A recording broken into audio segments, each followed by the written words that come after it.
Hello all and welcome, and I am the Realist Philosopher, and this is the Realist Philosopher live call-in show. Don't worry, I'm not going to be doing any more singing, ostensibly. Maybe I'll break into song. I don't know. Feeling pretty good, pretty good today. I think I'm just about over my cold, so yeah, maybe I'll break into song later. Who knows? All right. How y'all doing today? Hope you're all doing good, fine, and well. You might notice some difference in picture quality from last time. That's because I knocked down the resolution from 720 to 540. I know it's not ideal, but it still should be an okay picture. 720p is the minimum high definition. But I was having some dropped frames occasionally, and I already have dropped the frames per second to its minimum that this program can support. So I wasn't dropping a lot of frames, but occasionally it was still happening. So now I've dropped the resolution a bit.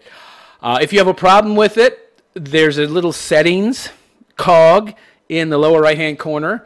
If you take the mouse and go up there and move it around, you should see it appear. Just click on that cog and it should show you what resolution you're at. And if it's not set at 540, move it up and your picture will improve. Sometimes YouTube doesn't get the right maximum setting in terms of the resolution it's showing the live stream at. So sometimes you have to do that manually. But anyway, yep, not dropping any frames now. Let me know if you're having a bad picture. So I'm going to open up the phone lines now. Why do I keep saying lines? I got one line. Well, I guess you could say I have two lines since one's a phone and one is Skype, but it's really, they're both one and the same, kinda. Well, I guess you could use both. I could have somebody call in and at the same time Skype me, but they both work through Skype. So for those of you who don't know how Skype works, Skype has both a computer Skype and it also has a VoIP or VoIP phone number, so that whenever you're online, people can call you from a landline or a cell phone line and talk to you as if you were also on the phone. It's pretty convenient and not expensive either.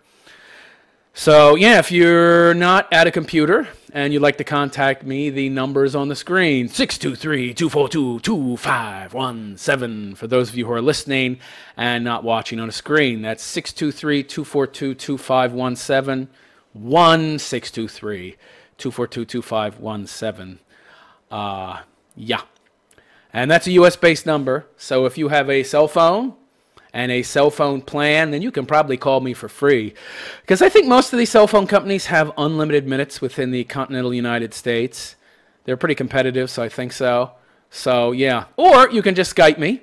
My Skype name is The Realist Philosopher. And yes, Sith, one of my fans who like to call in, you can call in anytime. I take back what I said. I think you calling in, anybody calling in, motivates others to see that I'm not the big bad wolf and that they can call in and talk to me without having to worry about me giving them a hard time. Nothing to be afraid of, guys. Give me a call. I would certainly appreciate it. If you have something to say, you'd like to comment on what I'm talking about, feel free to give me a call. Good. No drop frames. All right, I'll close that out.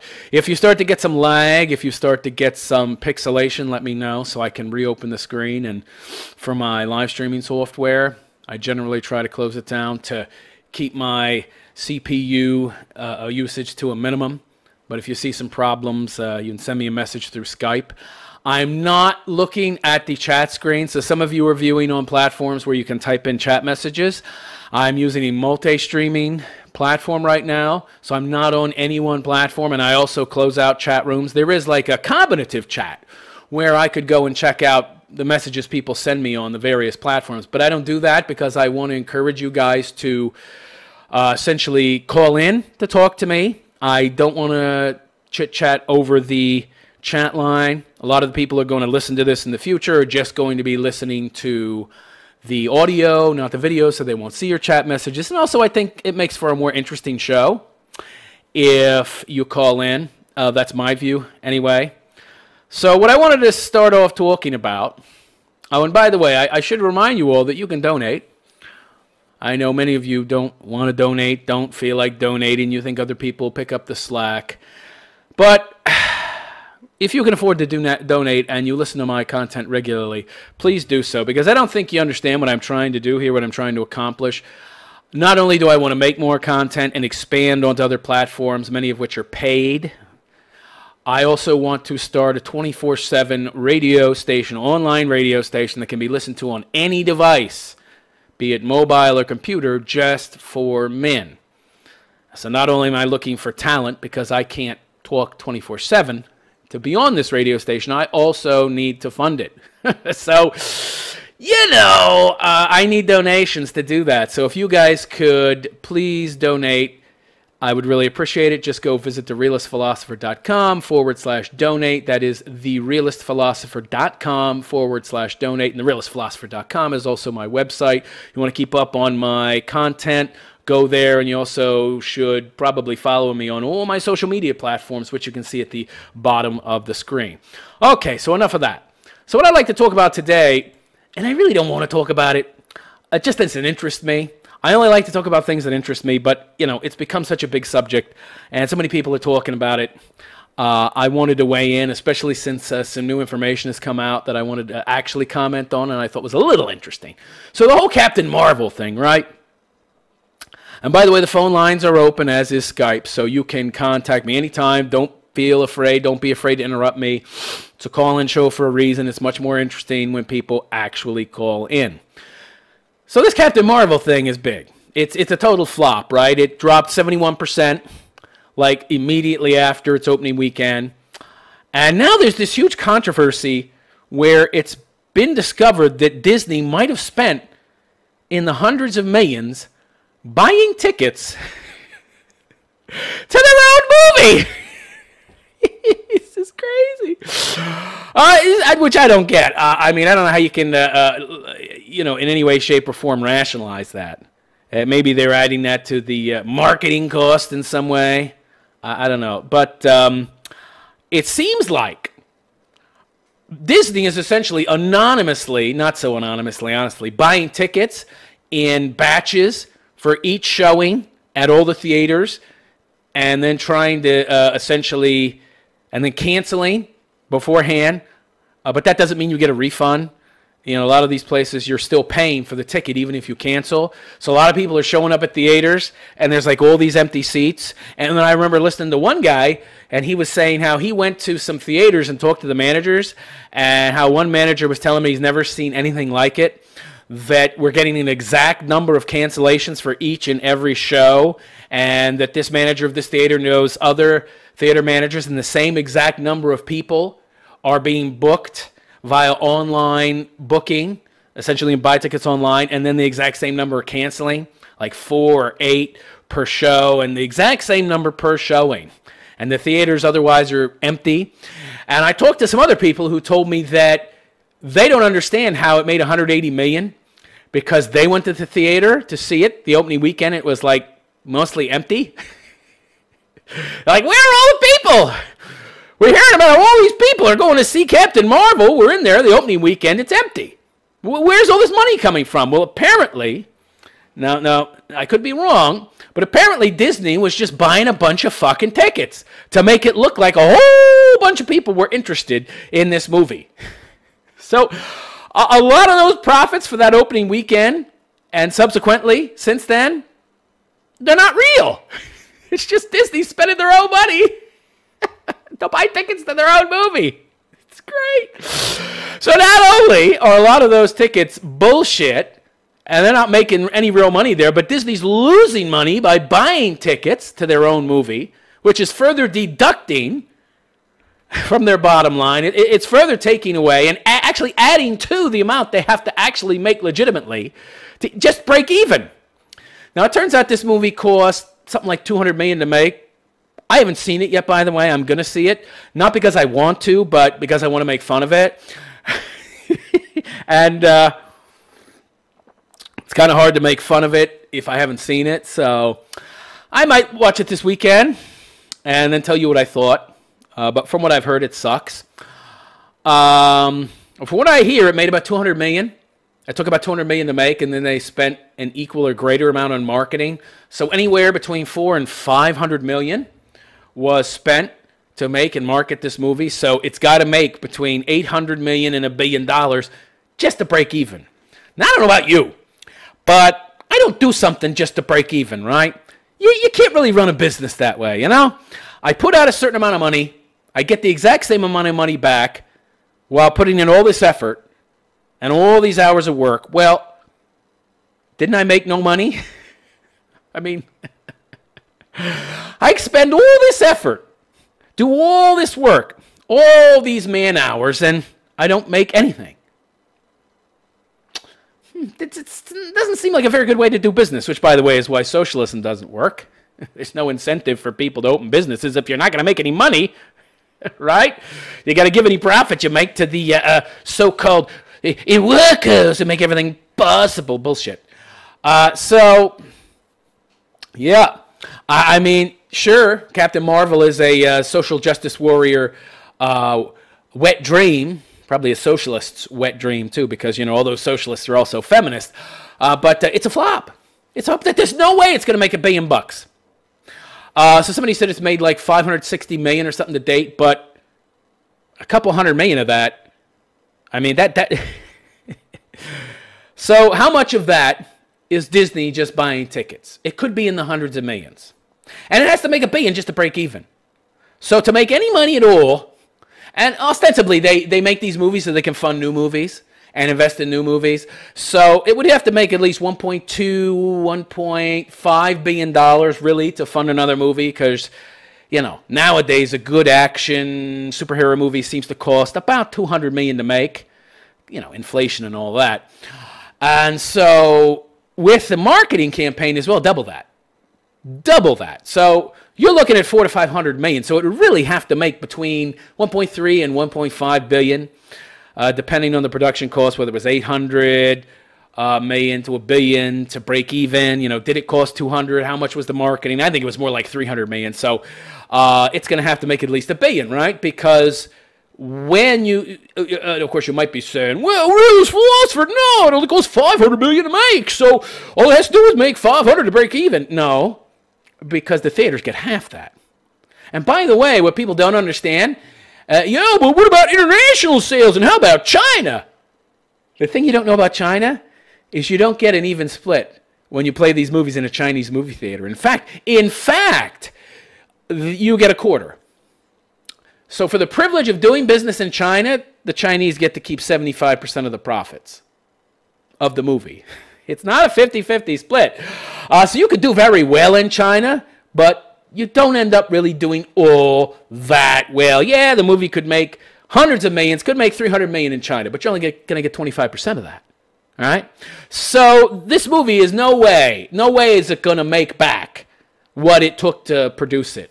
When you get a 25% split with China, and it looks like Disney spent a lot of money to buy tickets to their own movie. It's so bad. And another thing that's hilarious is this Rotten Tomatoes. By the way, feel free to call in, guys. Call in, Skype. My Skype is The Realist Philosopher. No spaces, just The Realist Philosopher. And the phone number's in the upper left-hand corner, 1-623-242-2517. That's 1-623-242-2517. So there's a whole lot of reasons, by the way, why this movie's flopping. I mean, there's quite a few. And it's not just because it's a bad movie, though it is a bad movie from what I've seen. The way Captain Fury... Was it Captain? No, it's just Fury. Nick Fury loses his eye. It's retarded. I'm not going to tell you how. I don't want to spoil it for you. But the movie is pre-spoiled. I might as well tell you. If you're planning on seeing the movie, cover your ears. Although I don't see how I can spoil it for you. I mean, from what I understand, it's such a bad movie. Okay, so prepare yourself. The Captain Marvel has this fucking cat. Of course she does. She's a feminist, right? Ain't no man wants her. Have you seen her ass? She doesn't have one. Ugh, God, ugly woman. I don't see people talk. I don't know why people are talking about how attractive Brie Larson is. She's not attractive to me. But supposedly she has this cat, and the cat scratches Nick Fury's eye out. That's it. Da-da-da-da. That's the whole fucking, backstory to him losing his eye. Yeah, kind of anticlimactic, huh?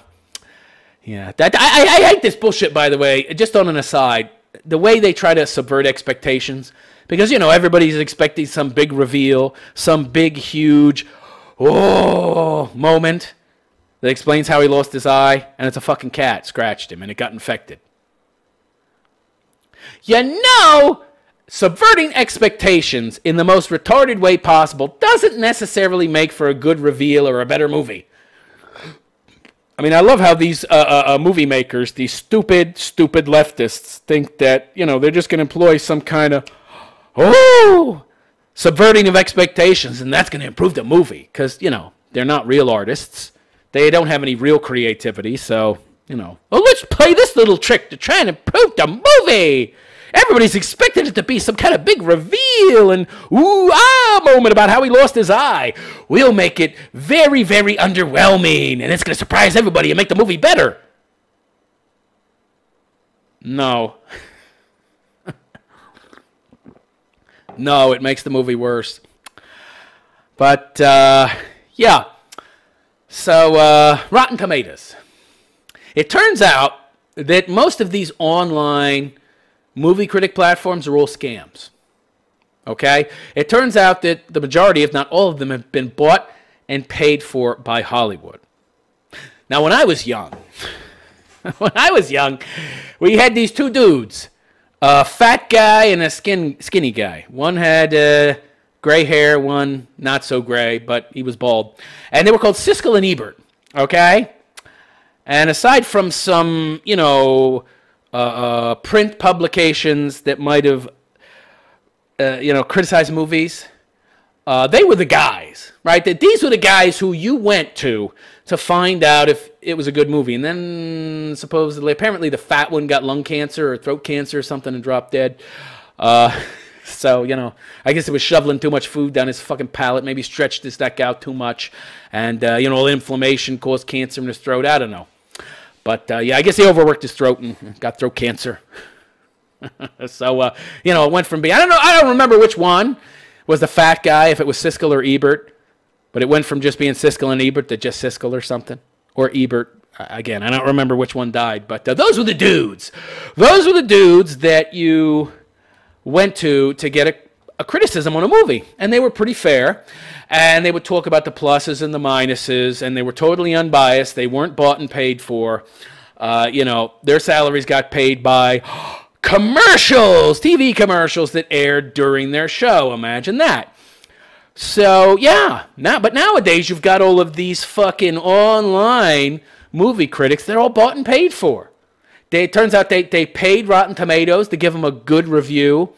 And even the reviews that were negative were presented as positive, and they erased something like 50,000 plus negative reviews, which only drove the percentage up 4 points.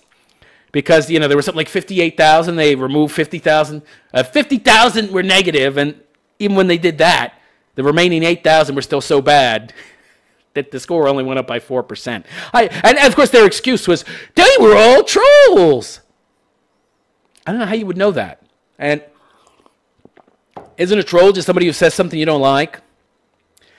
So, now the movie has this horrible score. But the critic score is still pretty good compared to the viewer score. And they're still deleting comments. And it turns out all the other platforms that criticize movies are kind of the same. That they're giving relatively good reviews and hiding the negative reviews from people who have seen the movie or who are going to go see the movie. So my advice to you is don't listen to these online reviewers. Go by word of mouth. Word of mouth. That used to be the way that I went to see movies. You would ask your friends, was it good or bad? Now this didn't always work because although I don't think anybody told me whether or not Hudson Hawk would be good or bad. Horrible movie, by the way, with Bruce Willis. This was when Bruce Willis was still a big name in movies after he did all the Die Hard movies. Around that time, he also made a movie called Hudson Hawk, where he played a cat burglar who would essentially time his break-ins by singing songs during the break-in, and he knew the exact length of the song, and he would come to a conclusion beforehand about how long he thought it would take, and if the song finished and he still wasn't done, he would get out of there. I don't know why he just didn't have a fucking stopwatch. Wouldn't singing kind of defeat the purpose of being a fucking cat burglar, because singing is kind of loud, and the people in the place you're burgling might actually hear your singing. It was a stupid movie. I just went by. I don't think I listened to any critics. I was a young guy at the time. Good premise, but not a very good movie. You still might want to watch it if you're a young person just to see a bad Bruce Willis movie. And there's a few other bad Bruce Willis movies. The Die Hard movies, for example. So Die Hard 1 was good. If I were you, I would completely miss Die Hard 2. It wasn't very good. Die Hard 3 was good. And surprisingly, Die Hard 4 was good too, where you had the whole fire sale thing, where you had all these hackers essentially attacking America's infrastructure just to commit a heist where they stole a bunch of money. But now Die Hard 5 sucked. The one where he was with his son, who turned out to be a spook in Russia. Yeah. So there were essentially 3 good Die Hard movies and 2 crappy ones, right? But anyway, I don't know how we got on fucking Die Hard. I should start doing a weekly movie review, but I would have to watch some bad movies, and I don't want to subject myself to that. So, yeah. But I'll subject myself to the Captain Marvel one, because I just want to make fun of it, essentially.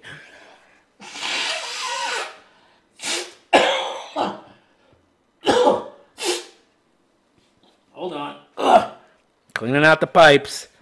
Don't want to disgust you by letting you see it.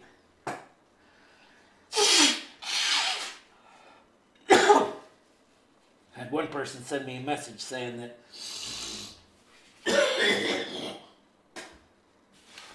it disgusted them seeing me cleaning out my pipes, my nose and everything. So I was like, oh, well, I'm sorry. I have a cold. All right, there we go. Sorry about that. So, yeah. Disney's buying fucking tickets to their own movie, which subtracts from their profits and thereby increases the amount they have to legitimately make back. So there's really no way they're going to make back the money that they put into the movie, let alone make a profit. So we can only hope this is the end of Brie Larson. I doubt it. Somebody told me she signed a 9-movie deal contract. That can't be right. I mean, somebody told me that's got to be wrong. Please, somebody send me an email and let me know if you know any more details about this. I don't have the time to investigate it, but somebody told me that she signed a multi-movie deal. One person told me 8 movies. One person told me 9 movies.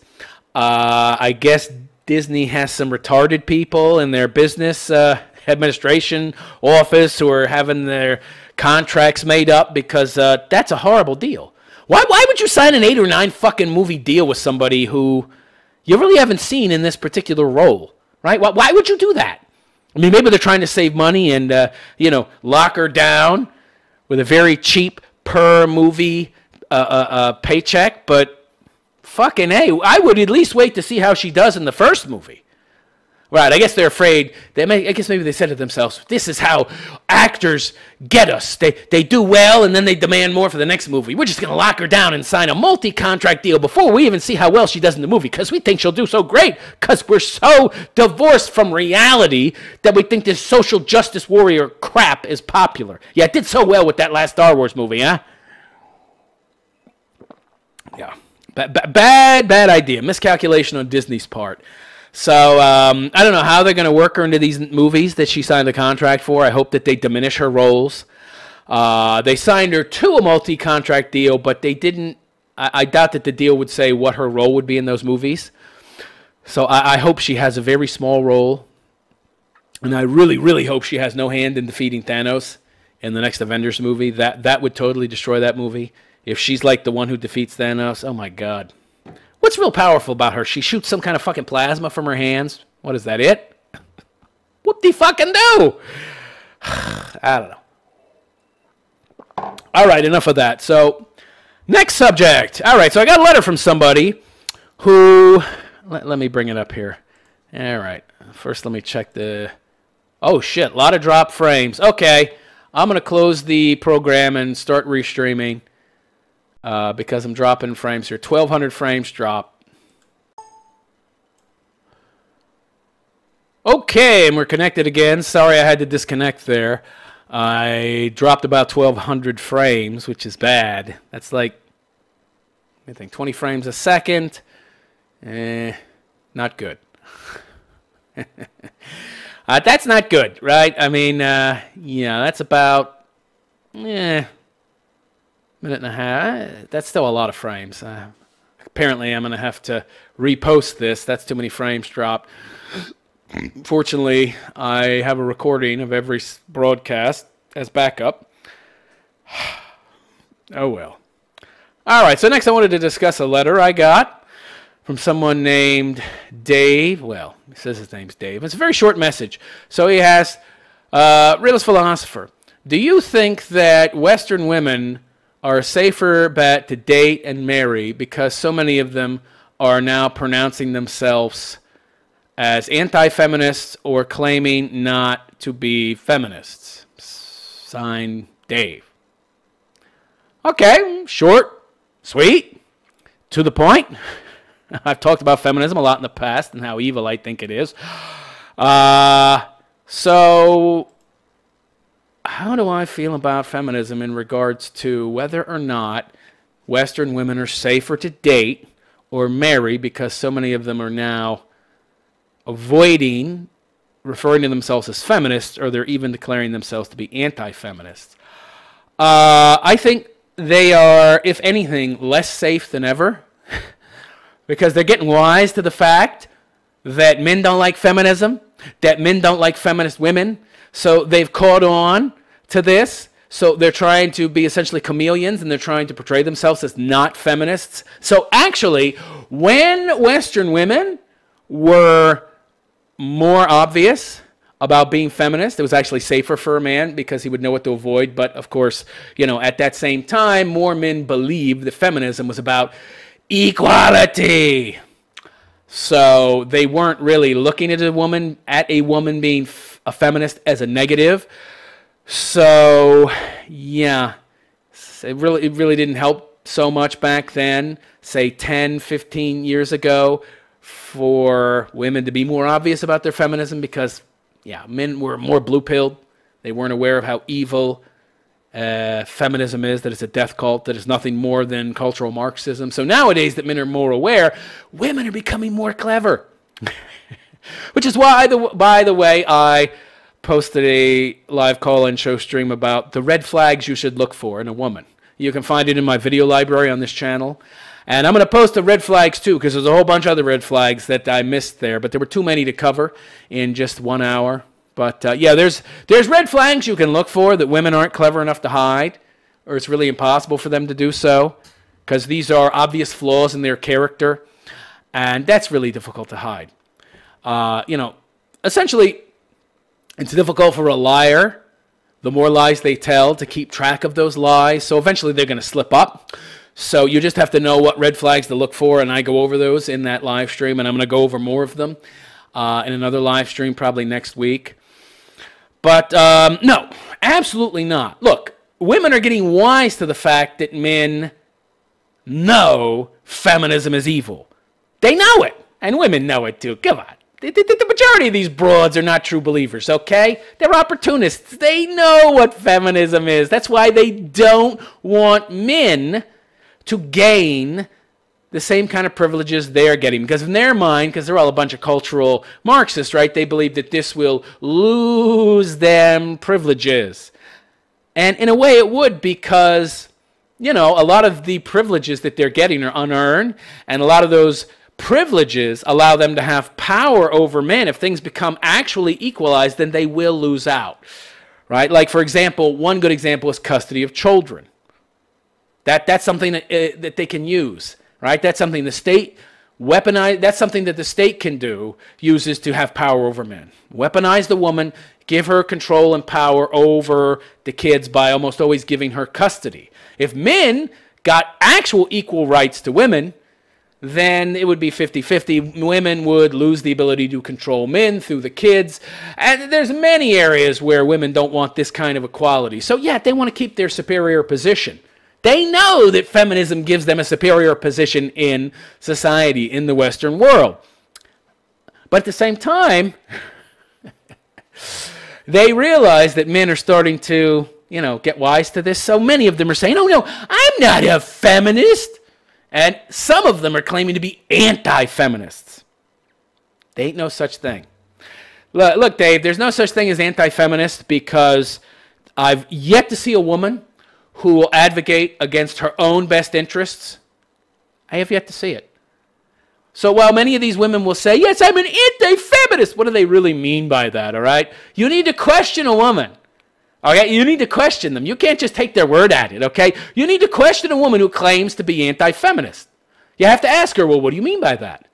What do you mean by anti-feminist? Well, I'm against what? What are you against? Are you against feminism?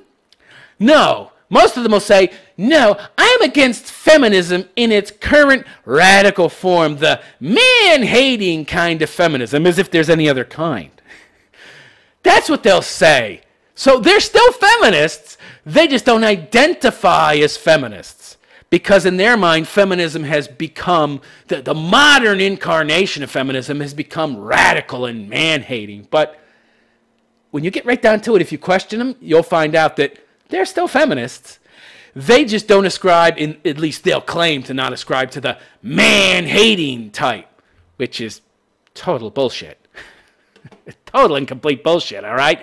Because the truth of the matter is, feminism is about man-hate. How do I know that? It's exclusive to women.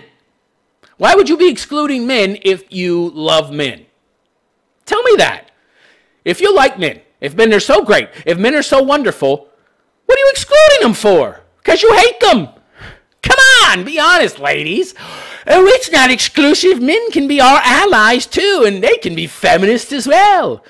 Well, Dave, let me tell you something. No, men cannot.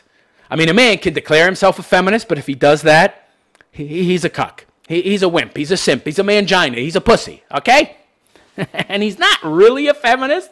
In most cases, he's just pretending to be so that he can get into a woman's panties. And notice the word ally. Oh, okay. Well, where do you have allies? Where do allies exist? In wars? Where do you hear the word ally? Right? When you're fighting against someone or something else. And it's always going to be someone else, because even if it's something else, that something is being represented by someone or someones. So who are those someones? Men. The moment a woman says, sure, you could be a male feminist, you're my ally, they're declaring that they're at war against men. So you have to listen to the language, okay? You have to listen to the language, and you have to use some critical thinking. Yes, you could be my ally. You're saying you're at war. Well, how can you be at war with somebody but like them? Yeah, I'm sure. I'm sure all the times that my father, when he was alive as a young man, was in Vietnam, I'm sure all the times after that war when he called them gooks and chinks and whatever, I'm sure he was expressing love for them. Yeah, I'm sure he loved them to death. And I'm sure when he was in there, manning that fucking 50 caliber and that Huey helicopter, that he was flying into enemy territory to pick up his fallen comrades and to fix those fucking machines that had been damaged out in the field. No, I'm sure that he loved his enemy then too. I'm sure he didn't hate as he called them, gooks. Oh no. Come on. You hate your enemy. Yeah, you guys need to wake up, all right? Any woman that says that she's not a feminist and she's in the Western world is selling you a pack of lies. They're all feminists to a certain degree. You'll never see any of them advocate for giving up any of their privileges. Yet, they're anti-feminist? Well, feminism is about, supposedly about equality, which is bullshit. And, essentially what they'll say is that I'm a real feminist. I'm about equality. No. But you can't be an anti-feminist then, for one. And number two, the egalitarian dream, which is really just socialism, Marxism, that's feminism. Feminism at its heart. If you hear one of these feminists say, I'm a real feminist, the second wave, you're a communist. You're all about equality. Well, that's fucking socialism. That's communism right there. Communism is the expression of fucking equality in an economic sense. This equality bullshit in terms of cultural, societal equality Well, that's just socialism in a cultural sense. So you're a cultural Marxist. All these feminists are cultural Marxists, okay? All of them. Oh, I'm a real feminist. If a woman says that, or I'm against the man-hating type of feminism, they're saying that they're a feminist. Okay, so they're not really anti-feminists. What they are commies, okay? In sheep's clothing, trying to portray themselves as a nice, snuggly, cuddly form of feminist. I'm the good feminist, as if there's such a thing. No, there isn't such a thing. No, women are not equal to men. No, you should not be treated the same. The day that you have the vote, you shouldn't. Are you against the vote? Are you against having the vote? No. Why should you have the vote? You're still not even required to be drafted into the military. And even if you ladies are forced to be drafted, I guarantee you that the majority of positions which you're drafted into the military will not be frontline combat positions, okay? Those will still be reserved for men. Men will still be the fucking cannon fodder. It will not be equal responsibility, even though you want equal privileges. So how can you say you're not a feminist when you're for equality between the sexes without having to put out the same amount of effort, expose yourself to the same responsibilities, and the same risks? Yeah, I'll believe that I'll believe that you're for pure equality between the sexes when I see Wayman out there on the back of a fucking garbage truck or on one of those fucking lobster, or what was it, the crab boats, the most dangerous jobs in the world. Yeah, I'll believe it when you opt for those kind of jobs. When I see you on a fucking oil rig, risking getting your limbs fucking lopped off, right? By equipment that might fucking blow up or something. When you take the most dangerous jobs, okay? And stop bitching and moaning about fucking income inequality because you want to be paid the same as a man even though you don't do the same work, then maybe I'll believe you're for actual equality. Until then, fuck off. And by the way, you're not for actual equality, even if you say you are, because it's impossible. You're deluded. You're deluded. You can't have equality between the sexes because the sexes aren't equal, meaning they're not the same. I wish you people out there would wake up and smell the fucking coffee. All the word equal is, it's a synonym for same. So you're either the same or you're not the same. Are men and women the same? No. Fucking A. I just saw a video the other day of some women on an obstacle course. And they were trying to climb over a 7-foot wall. And they were jumping, and some of them could grab the top, but they didn't have the upper body strength to pull themselves over. And I could do it even at my age and being a fat pig. But the women couldn't do it. And then this guy with one arm, he ran up to the wall, jumped, grabbed the top, and he pulled himself over. And the women were like, oh, what? How did he do that? You know, because they'd been raised in this social justice warrior, feminist, men and women are equal bubble. So they were shocked and amazed that this guy with one arm could do it. They couldn't do it too. No, ladies, you're not equal to us. No, you don't deserve the same rights and privileges because you don't expend the same effort or take the same risks as we do. And no, there is no such thing as an anti-feminist female. And don't believe any of these women that say they're anti-feminist. All these broads on fucking YouTube talking about how they're anti-feminist. It's a lie. They're just wanting to make money and make it seem like they are your ally, meaning men. Because men have the money, and these thoughts, these broads on YouTube, like that Lauren Southern and that Brittany Pettibone and all them, they bank on you being a simp, a fool enough, an incel, enough of an incel to give them money, to donate money to them, because you're so enamored with the idea of such a good-looking broad being your ally and caring about the causes of men and such things as men's rights. But they're all feminists. They're playing you. They're playing you, you fools. Wake up and smell the fucking coffee. And Dave, no. No such thing as an anti-feminist Western woman. Don't believe them when they say it. All right, so moving on. So I got another email here. My fucking email closed. All right, let me reopen it here. Let me get a bottle of water.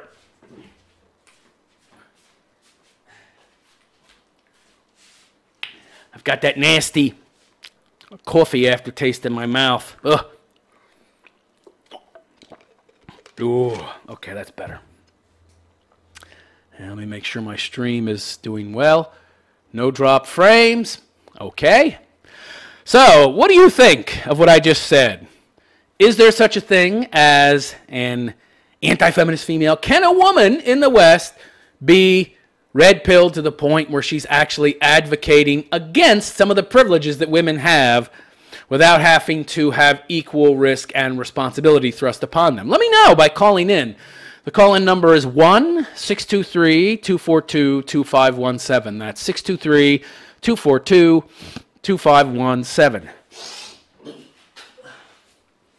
Or you can Skype me at The Realist Philosopher. That's The Realist Philosopher.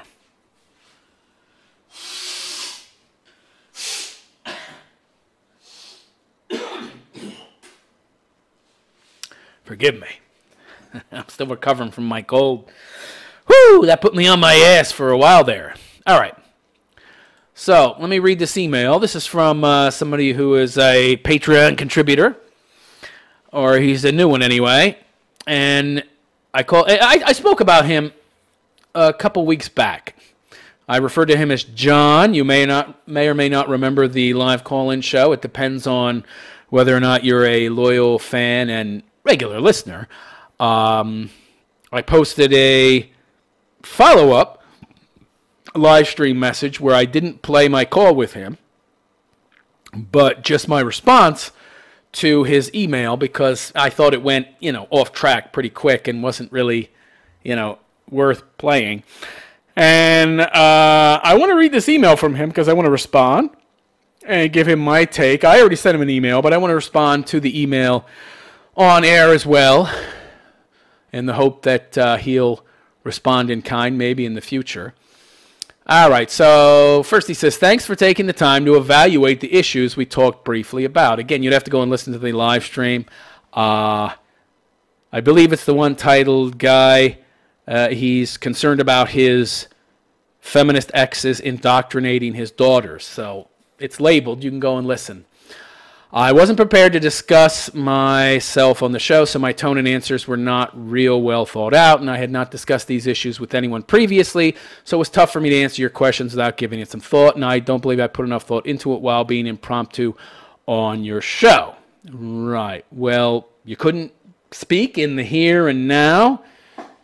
Want a time to think up answers? I don't know. That seems more like the response of somebody who wants to tell me what they think I want to hear, as opposed to being honest. I mean, if you're really going to be honest and open with me, it should be easy to answer in the moment. What's 2 plus 2? 4. Is it dark or light outside? Dark. I mean, how hard is it to be honest in your answers, okay? If somebody wants to think about answers, it's probably because they want to come up with some kind of contrived response that will keep the person as far away from finding out the truth as possible. So I don't buy that explanation. Anyhow, he goes on to say, my grandmother was tough on me. We talked about his grandmother before. Essentially, she was real tough, not a nice broad, essentially took on the responsibility and roles of being a mother, but wasn't actually a mother. So, She lost 2 husbands to lung cancer. What the fuck? Is she marrying guys that are smoking 4 packs of cigarettes a day? What's going on here? They both died of lung cancer and had to raise 4 boys and one girl on her own. Maybe she should have picked guys that didn't, puff away like a fucking chimney. She was retired when my father showed up at her door. So essentially what happened was he was 5. Again, I suggest you go listen to the prior live stream where I read his email and talk about more in-depthly the issues that he went through. But essentially his father went to live with his mother because his mother, his actual mother, who wasn't there, left when he was 5 because she was a deadbeat mom and a drunk. So showed up at her door when he was 5, and I'm certain she had thought she was done raising kids. She could have said no. She could have turned him away. So he goes on to say, helping him, meaning her son, raise 2 kids under 5 years old, meaning him and his brother, at 65 years of age is not going to produce positive results. Why not? That doesn't make any sense, of course, right? That's like saying, well, if over the age of 65 you wash your car, you're going to do a bad job at it.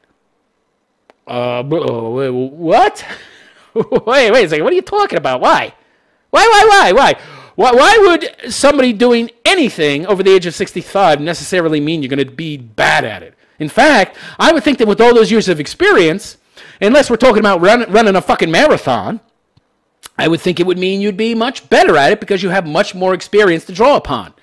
So this just sounds like you making excuses. It sounds like the same kind of apologetics I hear whenever I debate a religious person about whether God exists. And they give me nonsense like, well, you know, you can't have nothing you can't have something come from nothing, right? Okay, well then where did God come from? Well, he's excluded. He's excluded from my rule. Special pleading argument. Okay, so it sounds like the kind of apologetics I hear from Christians. But anyway, okay, you want to make excuses so you don't have to deal with it, so you don't have to delve deeper into what a horrible parent this grandma is, who even though she took on the role of being your mother, she refused to be your mother. Lovely. He goes on to say she was not there to be our mother. Well, what was she there for then? She was there to get us to school and make sure we were fed, and anything else was a bonus. I don't, again, that makes no sense. You're just equivocating. I suggest you look up the word equivocate so you know what it means. You're doing a lot of it. I do not fault my grandmother for her actions.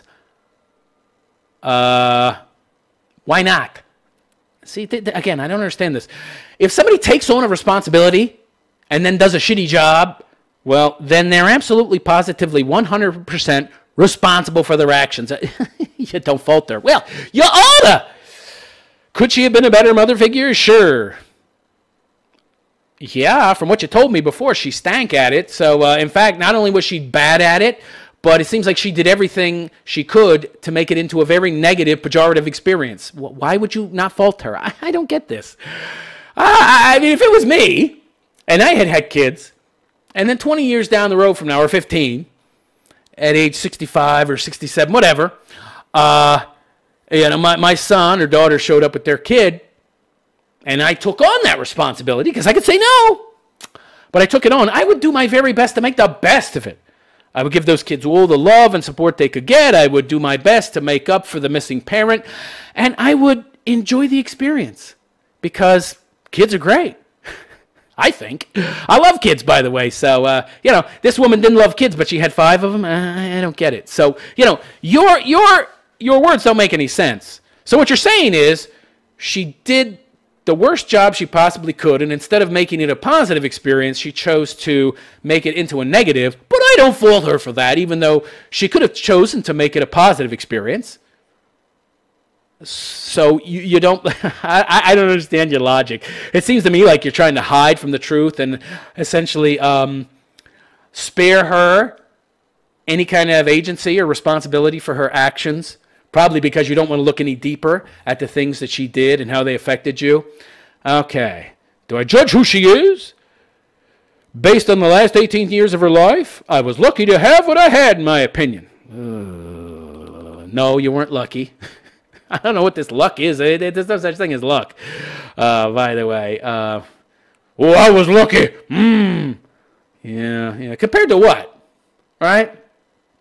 I've never understood this kind of reasoning. So, because there were other people in the world who had it worse than me, that justifies this person's negative actions. Because they weren't as bad or evil as some others might have been. I don't understand that. That makes no sense, of course. Again, more equivocation. What? Okay. Yeah, it makes no sense, but I'll move on. He goes on to say, my father was better when we were younger. Again, I don't know what that has to do with anything. Okay, he was great when I was 5, but when I was 6, he became a real asshole and spent 13 years being a crappy father. I don't... Okay, what does that... What does that mean? What does that have to do with anything? How does the first 5 years make up for the last 13? I really don't get it. But after his brother died when he was 32 and his son was convicted of murder shortly after, that had a significant impact on his emotional state. Because he was a woman. Because he was more a woman than a man. Blue-pilled, soy boy type. Yeah, you objected to me saying that, but come on. Emotional impact, men are logical, critical, reasonable. We're not emotional beings. We're not meant to be emotional beings anyway. But of course, if we're raised without a father, raised by a single mother, or raised without the influence of a father, somebody to teach us how to direct and channel our emotions and control them and not be emotional beings, then you're going to end up being an emotional creature, and then your emotions impact your actions in your daily life. And so this guy that was your father, he let his emotions control him instead of the other way around, and in turn he ended up being a very poor father. But I don't blame him for that. Well, who are you going to blame? Santa Claus? the Teenage Mutant Ninja Turtles? Who are you blaming? I blame no one. Okay, interesting. Goes on to say he closed up, being a single parent. Wait a second, he wasn't a single parent. He had his mother to help. The mother was essentially, and I need to ask you more questions. Was she abusive? Did she hit you? Was she verbally abusive? There's so many questions and things I need to answer. But even without knowing those things, from what you told me, she was a very cold, distant, maybe even a nasty woman. But she was still there, right, as a parental figure. So he wasn't a single parent, all right? You're just making more excuses for the guy. Being a single parent, having to pay for 2 kids in daycare would not have been feasible for him at that time, right? So he enlisted grandma to be a second parent, parental figure, a job that she took on, but did badly. So you excuse her of that by saying she wasn't a parent at all, even though she chose to have that position. All right, I don't get it. So he goes on to say he was still in his 20s, so he did rely on his mother to help him, but calling him a cook, I called his father I might use the word cock about the father. I thought this guy was a man, a red-pilled man, so, I didn't think such harsh, truthful language would hurt his feelings, but, he's much like his father, who was also himself very like a woman, so this guy lets his emotions control him too much, which explains why he essentially had 3 kids with 2 separate women and was married to neither of them, and neither relationship worked out. But you called him a cock, and that was far from the truth, and I wish you hadn't used that term as loosely as you did. Oh, boy. Oh, boy. Oh, boy. Oh, boy. Thought I was talking to a man. Excuse me. No one has a manual on raising kids. More excuse-making for your father. I don't get this. How hard is it to be... Let me explain something to you, okay? It's not that hard to be a parent. You don't need a manual. Kids are little people. They're people. The golden rule applies, right? So don't do things to them you wouldn't want done to you, and they don't know anything.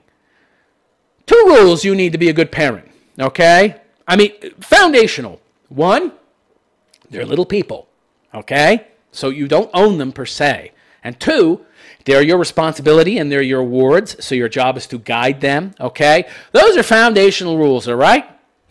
So if you have those as your foundations, you build upon them. So it's your job to guide them. Hence, you need boundaries to a certain extent. You have to put limits on their behavior, and those limits change as they grow older. And when they reach certain ages, you give them more responsibility that is in line with their age.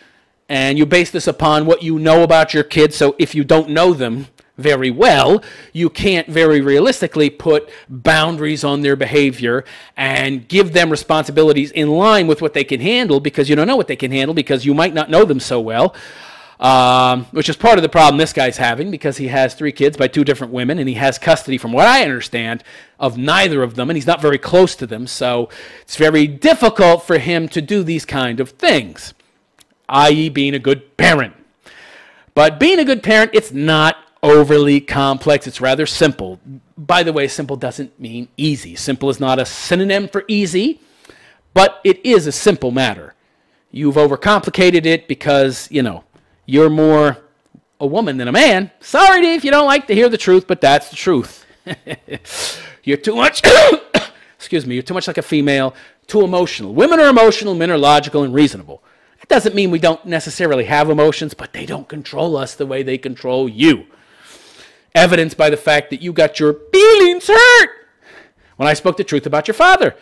Because only the truth hurts. If I had been wrong and lied, or if I had been incorrect in what I was saying, you wouldn't have gotten upset.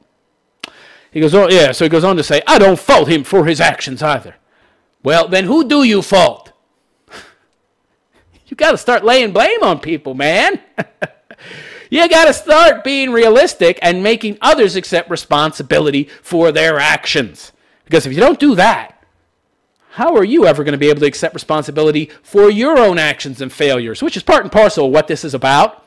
You're so much like your father. You're very, very much like your father from what I've seen. So, of course, you want to abdicate him of any responsibility, because in doing so, you also don't have to accept responsibility for your actions or failures, even though you might pay lip service to doing so. You really don't want to on a deep, fundamental level. So that's why you try to avoid giving him any responsibility for his failures, because in turn, you're able to abdicate responsibility yourself. So he goes on to say, oh boy, here we go. All right, interesting. He goes on to say that when you start expecting things from people is when you open yourself up to disappointment. Only if you choose to associate with the wrong people. Only when you choose the wrong people to associate with, which means there's a flaw in the mechanisms you use and the standards you have for choosing those people that are close to you. The problem isn't with expecting things from others, it's expecting the wrong things from certain people because they're not capable of meeting those expectations because you chose the wrong people to associate with.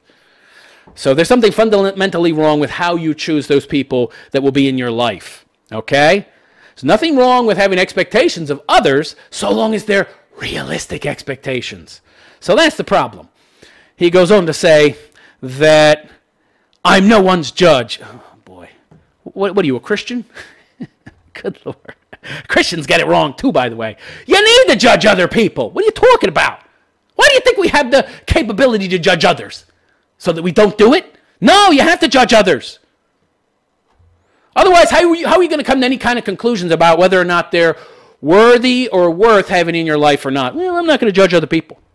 Because you don't want to judge yourself. You don't want to look too closely at yourself. You see, what people fail to realize is that when they say something like, I don't want to judge other people, what they're really saying is, I don't want to judge me.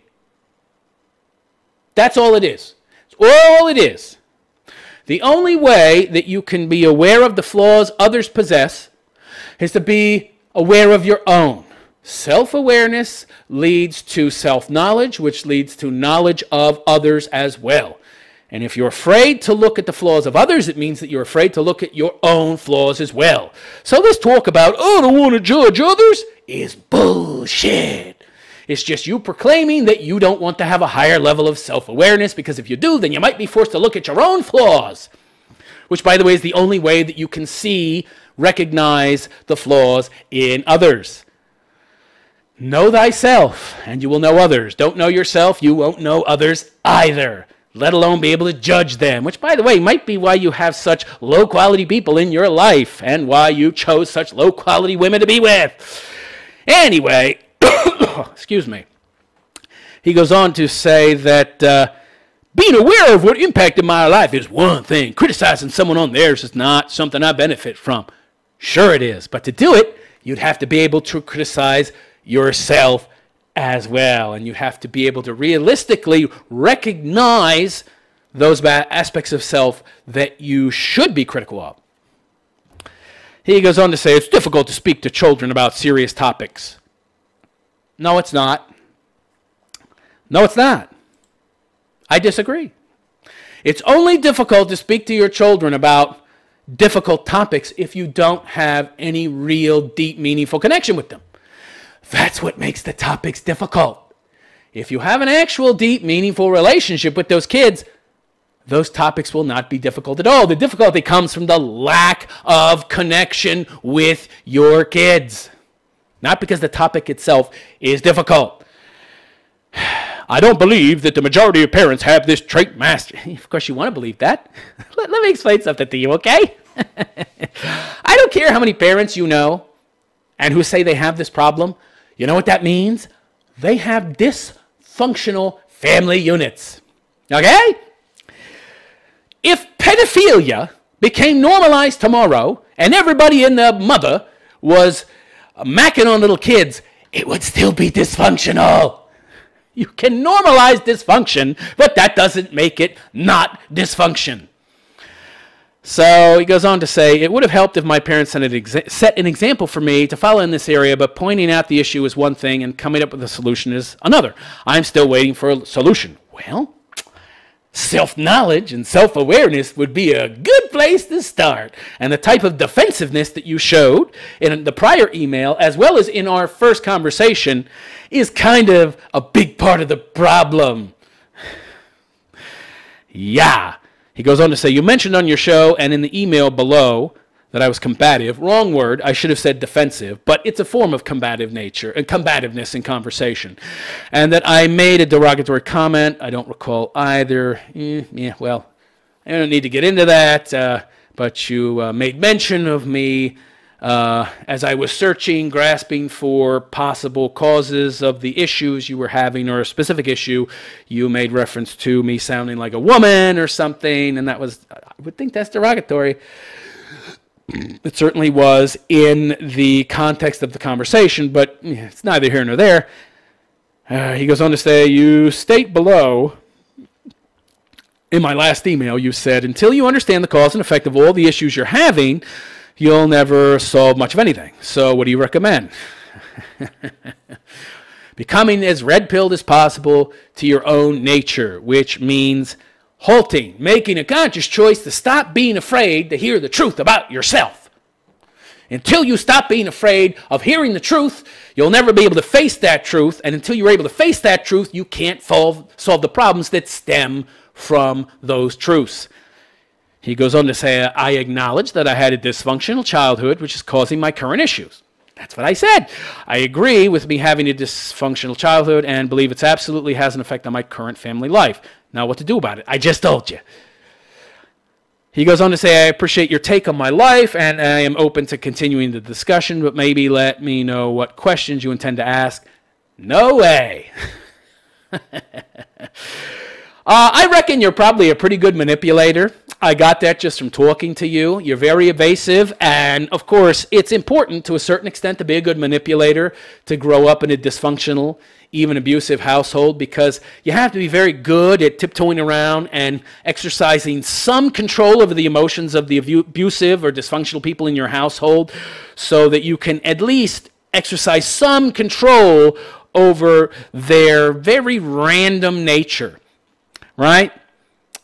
People who grow up in dysfunctional, abusive households tend to become very good at manipulations of situations and others, because it's the only way they can have some control over the situation. But yeah, I'm not going to send you questions that I'm going to ask you on the show. Now, I might send you questions in regards to facts, right? I might send you some questions in regards to factual happenings in your past. Did this happen? Did that happen? But, you know, other questions that are not based on 100%, factual happenings in your childhood. No. Come on, man. All right, so he goes on to say, I hate to rant on your show, and I want... okay, he's just making some excuses here about why he was defensive. So he finishes by saying it can be a large undertaking diving into the issues of people, blah, blah, blah. I thought maybe some, okay, more excuses. Yeah, so, all right, that's it. This may be too difficult to do when it comes to analysis. Not really. But you can always analyze what you want and then request more information in a follow-up call. Let me tell you something. I ain't no shrink, and men don't need shrinks. If women had the ability to use logic, reason, critical thinking as men do, they wouldn't need them either, but they're very overly emotional, so maybe they do. I don't know. But men don't need shrinks, all right? Maybe modern-day men, because so many of them are like women. Act like women, or overly emotional like yourself. So the answer is to embrace your critical side, your critical nature, and to stop giving so much power to your emotions. And these are all choices. You choose to feel fear. You choose to feel anger. You choose to feel hate. And you choose to make these things grow and blossom. The more power you give to them, the stronger they become, until they affect your actions and eventually take control of said actions. So that's one of your major problems, and something I would suggest you work on. Also, yeah, we could talk more, and I would send you some questions that, facts essentially, that I need to know about your childhood and early life and things that happened between your exes, who are now the mothers of your kids who you're initial email said you were afraid to talk to about feminism, meaning he was afraid to talk to his kids about feminism because they didn't want to come across as an angry, evil white man. And there's so many issues that I saw that might be underlying that, which is why I opened up a dialogue about your past and childhood to begin with. And turns out I was right. There are a lot of underlying issues, of course. You don't end up being afraid to talk to your kids, having almost no connection with them, without having a very dysfunctional early life yourself. So these are all things we can talk about, and there's a lot of questions I'd like to ask you of a factual nature that I could send you a questionnaire on, which then would give me a much better idea of where to go during our online live conversation, and that's something we can do.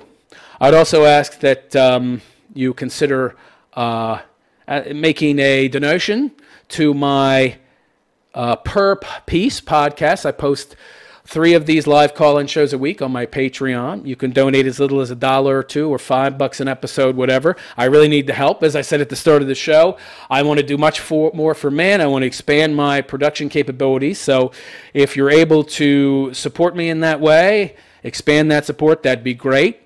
And in return, I would love to explore these issues more with you and give you some more of my insight. So consider doing that, and I'd be very open to talking to you more about these issues. I think that's it for the show. Nobody's called in. Nobody has any comments. So I guess I'll end the show on that note of addressing John's email. So again, I suggest you go and check out the prior live call-in show where I commented on John's initial email to me. I think it's entitled, well, what the hell is it entitled? I'm not going to go look right now, but it's about a father concerned. The gist of the title is Father Concerned About His Exes Indoctrinating His Kids into Feminism. So go to my video library and check out that TRP, The Realist Philosopher call-in show, to get some more context so you know better about what I'm talking about in regards to this fellow, who's a very nice guy, and in every other way, very functional in his life. It's just in his relationships that he's having some issues, and I'd like to help him improve and deal with and move past those issues. And if you'd like to engage my aid in that regard, feel free to send me an email with a yay or nay, and I'll send you those questions. Alrighty, everybody, I'm going to end the show on that note. If you would like, and if like John, you would like to get my opinions, my assessments, a more in-depth understanding of what issues you might be having, be them work-related, female-related, feminist-related, relationship-related, childhood-related, early childhood trauma-related, whatever. I am actually capable of tact, but I'm also very honest. But I can be sensitive to your issues and such, but I'm also going to be very honest. And if you try to essentially manipulate or avoid issues, I'm going to hone right in on that and make you have to face it. So I'm going to hold your feet to the fire. I'm tough and firm, but I'm fair. So if you'd like to actually solve whatever issues, whatever conflicts you might be having in your life, be it relationship or work-based, feel free to send me an email at admin@therealistphilosopher.com. That's ADMIN at therealistphilosopher.com. That's also my website, therealistphilosopher.com. And if you'd like to help me in my efforts to help men help themselves and become more fully actualized, self-actualized human beings who can reach their fullest potential and find happiness in life without the need or validation of approval from anyone else outside of themselves, that all you need is you, then please feel free to donate at therealistphilosopher.com/donate. That's therealistphilosopher.com/donate. As I said, I want to expand onto other platforms. Many of them are paid, as well as a 24/7 radio call-in show. Well, not a radio call-in show. At the moment, it would be radio call-in when I would do a show, but it would be 24/7 material content, all for men. It's not cheap, so I need more of you out there to kick in to help me fund that. And that's it. And also, if you don't want to... And also, the call-in number can also be used at any time to discuss any subject. while the show is going. So don't be afraid to interrupt a rant or when I'm talking about a subject specifically. Don't be afraid to call in. And if I'm talking to someone else, you are able to still call in, and that person can be put on hold, or I can put you on hold. So, yeah. And again, if you have just a question and don't want to talk directly, that's fine. You can just email it to me. And you'll find all my social media. I'm on Facebook, Twitter, Gab, Instagram. So add me on those platforms. And whenever I post a new video on YouTube or I'm doing one of these shows, I always post an announcement beforehand. So it's a good way to keep up on the content I'm posting. Alrighty, y'all. I'm going to head out. I'm the Realist Philosopher, and I wish you a good day. Take care.